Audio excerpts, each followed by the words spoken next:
VRL Vijay Sankeshwar ಅವರು ಅವ್ರ ಮನೆಗೆ ನನ್ನನ್ನು ಪೂಜೆಗೆ ಕರೆದಿದ್ರು. ಪೂಜೆಗೆ ಹೊಂದಿಸ್ತಿರ್ಬೇಕಾದ್ರೆ ಸುಮ್ಮನೆ ನಿಮ್ಮ ಜೀವನದ ಘಟನೆ ಹೇಳ್ಕೊಂತ ಹೋಗ್ರಿ ಅಂತ ನಾ ಕೇಳ್ಕೊಂತ ಕುಂತೆ.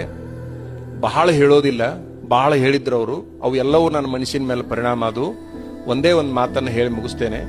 ಅಜ್ಜವ್ರ, ನಮ್ಮಪ್ಪ ಒಂದು ಹಳೆ ಲಾರಿ ಕೊಟ್ರೆ ಅದಕ್ಕೆ ಡ್ರೈವರ್ನ ಇಟ್ಕೊಂಡ್ರೆ ರೊಕ್ಕ ಕೊಡ್ಬೇಕಾಕತಿ ಅಂತ ಹೇಳಿ ನಾನೇ ಡ್ರೈವರ್ ಆದೆ. ಹಮಾಲಿ ಮಾಡ್ಬೇಕಲ್ಲ, ಇಬ್ರು ಹಮಾಲರನ್ನ ತಗೊಳ್ಳೋ ಬದ್ಲಿ ಒಬ್ಬ ಹಮಾಲಿಗೆ ರೊಕ್ಕ ಕೊಡೋದತ್ತಂತೇಳಿ ನಾನೇ ಹಮಾಲನೂ ಆದೆ.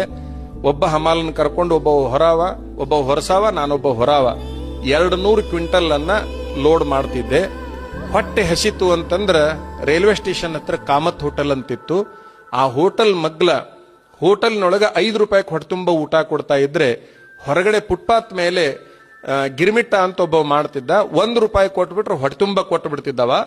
4 ರೂಪಾಯಿ ಉಳಿಸ್ಬೇಕಂತೇಳಿ 1 ರೂಪಾಯಿ ಗಿರ್ಮಿಟ್ಟನ್ ದಿನಾನು ಅದನ್ನೇ ಹೊಟ್ಟೆ ತುಂಬ ತಿಂದು ನಾನು ಮತ್ತೆ ಲಾರಿ ಹೊಡ್ಕೊಂಡು ಕ್ಲೀನರ್ ಕಿ ಮಾಡ್ಕೊಂಡು ಹಮಾಲಿ ಮಾಡ್ಕೊಂಡು ಅಡ್ಡಾಡ್ತಾ ಇದ್ದೆ.